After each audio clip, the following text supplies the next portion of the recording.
Salut les gars. L'histoire débute dans un centre commercial animé, où une jeune femme nommée Lise semble épuisée, nerveuse et en colère. Elle se présente à la caisse pour rendre des boîtes de nourriture pour chiens, mais la caissière lui explique que le remboursement n'est possible que si le produit est défectueux. Frustrée, Lise s'énerve et écrase violemment les boîtes contre le comptoir pour les abîmer, espérant contourner la règle. Pendant ce temps, un homme à la barbe épaisse, Eden, l'observe discrètement à distance, sans intervenir. Il semble fasciné voire obsédé par elle. Peu après, Lise retourne à sa voiture sur le parking. Elle est visiblement à bout de nerfs. En vidant son sac, elle jette au sol des papiers tachés de sang, ce qui laisse deviner que quelque chose de grave s'est passé récemment. Non loin de là, Eden la suit discrètement depuis son camion de remorquage, la fixant avec intensité.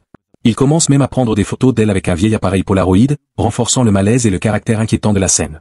C'est alors que Lise, complètement désespérée, décide de se suicider. Elle connecte un tuyau à l'échappement de sa voiture, démarre le moteur et laisse la fumée envahir l'habitacle. Allongée, les yeux fermés, elle semble prête à en finir avec la vie. Mais au moment où elle perd connaissance, Eden surgit. Il la sauve de justesse, la tire hors du véhicule, puis la charge dans son camion avant de l'emmener dans une ferme isolée, loin de toute civilisation. Une fois sur place, Eden porte Lise inconsciente dans sa maison. Dans un geste maladroit, il lui cogne la tête contre la porte, puis tente de soigner la blessure. Il la dépose ensuite sur son propre lit, l'attache par les poignets et s'allonge à côté d'elle, la regardant dormir. Dans un mélange de tendresse et de folie, il l'imagine être une autre femme blonde, probablement quelqu'un qu'il a aimé ou qu'il a perdu. Le lendemain matin, Eden prépare des œufs brouillés et les apporte à Lise. Lorsqu'elle se réveille, elle est terrifiée, elle ne reconnaît ni l'endroit ni l'homme.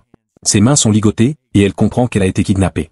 Quand il lui propose de manger, elle refuse, expliquant qu'elle est végétalienne.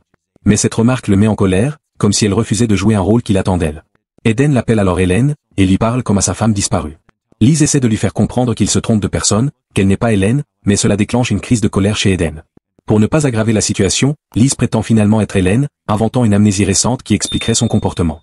Plus tard, Eden part travailler avec son camion de dépannage, et Lise profite de son absence pour explorer la maison.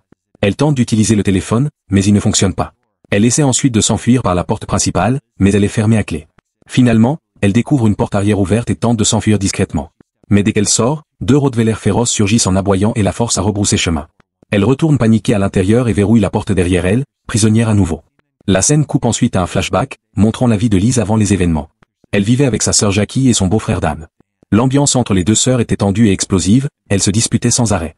Malgré la haine mutuelle, elles vivaient ensemble par nécessité. Lise n'avait nulle part où aller, et Jackie avait besoin d'aide pour garder son jeune enfant. Mais cette cohabitation semblait pesante et malsaine. On découvre alors que Lise, à court de ressources et d'équilibre mental, vole quelque chose à sa sœur, marquant peut-être le début de sa descente vers le drame. On découvre que Lise vole le collier de sa sœur Jackie avant de partir pour un entretien d'embauche. Son chien familial la suit jusqu'au parking, mais dans la précipitation, Lise le renverse accidentellement avec sa voiture. Bouleversée et culpabilisée, elle emmène immédiatement l'animal chez le vétérinaire. Le docteur annonce que le chien a besoin d'une chirurgie urgente coûtant $700, une somme que Lise ne possède pas. Désespérée, Lise se rend dans un prêteur sur gage pour obtenir de l'argent en vendant le collier volé. Le prêteur lui offre $450, mais Lise insiste pour avoir plus.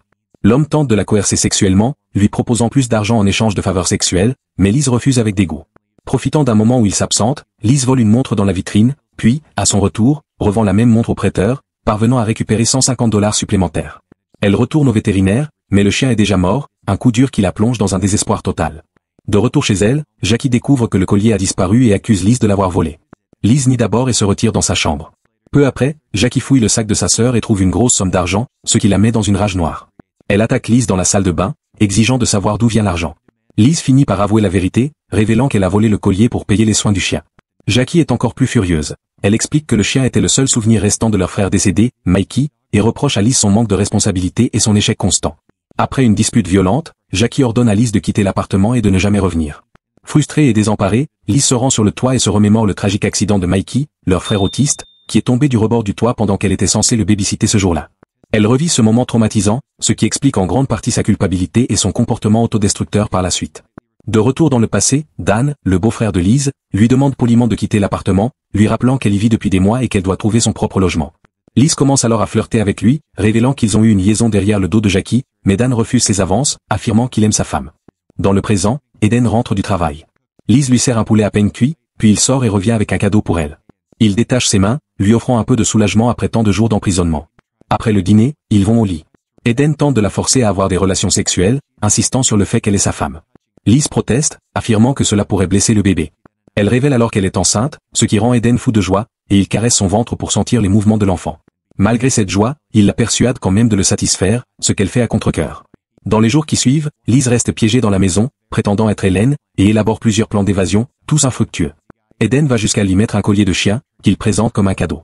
Un jour, après son départ pour le travail, Lise grimpe dans la cheminée et écrit « Help » avec de la pâte à fleurs, puis découvre des vidéos de Hélène dans lesquelles cette dernière se moque d'Eden et lui explique qu'elle ne peut pas passer sa vie avec un homme comme lui.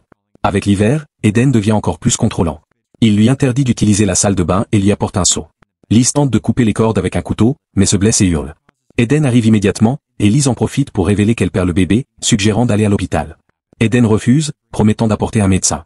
Il sollicite alors le docteur Holdan, qui, confus, se rend compte qu'Hélène l'a abandonné.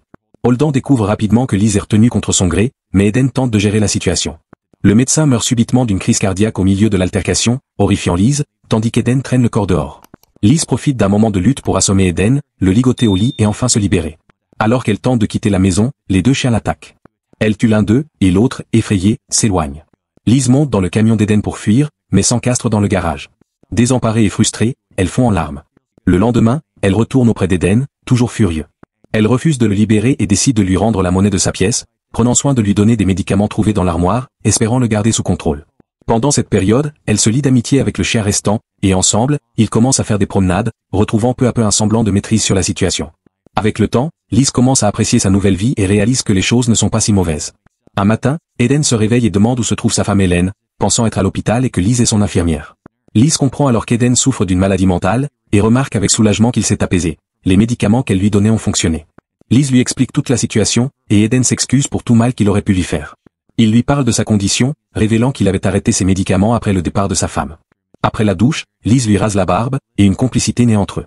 Elle le libère du lit, mais garde ses mains attachées au cas où il replongerait dans la folie. Ils discutent du chien mort, et Lise lui explique qu'il l'a tué lui-même à cause de l'odeur. Au fil des jours, Lise et Eden se rapprochent, et elle commence à développer des sentiments pour lui, qui en revient également. Une nuit, elle lui donne du Valium pour qu'il dorme bien, puis se met à enterrer le corps du docteur Holdan, toujours laissé en plein air. Pendant qu'elle travaille, une voiture arrive, c'est Hélène. Lise se cache, mais finit par l'affronter. Hélène est choquée de voir Lise et accuse Eden d'être retenu prisonnier, mais Lise réplique, dénonçant le manque de soins de Hélène envers son mari malade, et révèle qu'Eden avait sombré dans la folie et tué le médecin. Furieuse, Hélène tente d'appeler la police, mais Lise la assomme avec une lampe torche et l'enterre vivante aux côtés du médecin, en plaçant ensuite le corps du chien sur la tombe. Le lendemain, Lise rassure Eden, lui donnant ses médicaments et l'aidant à garder l'esprit clair. Il décide de se débarrasser de la voiture de Hélène pour qu'il puisse tourner la page. Les liens de ses mains sont finalement retirés, symbole de confiance retrouvée. Ensemble, ils chargent la voiture dans le camion et partent, direction la liberté. Dans les semaines suivantes, Lise et Eden rénovent la maison, vivent heureux et entretiennent une relation amoureuse sincère. Lise tombe enceinte, et la joie s'installe dans leur foyer. Un jour, deux détectives viennent enquêter sur la disparition de Hélène. Lise les accueille, leur fait visiter la maison et les rassure. Le sol récemment retourné dans le jardin n'était que les pattes du chien, et tout va bien. Le récit se termine avec Lise ayant donné naissance à un petit garçon. Elle prend des photos d'Eden et du bébé, ils semblent heureux et unis. Eden s'étonne de la couleur rouge des cheveux du bébé, et Lise lui explique naïvement que c'est un gène récessif, sans révéler que le bébé est en réalité l'enfant de Dan, l'ancien amant de Lise. Abonne-toi et like la vidéo.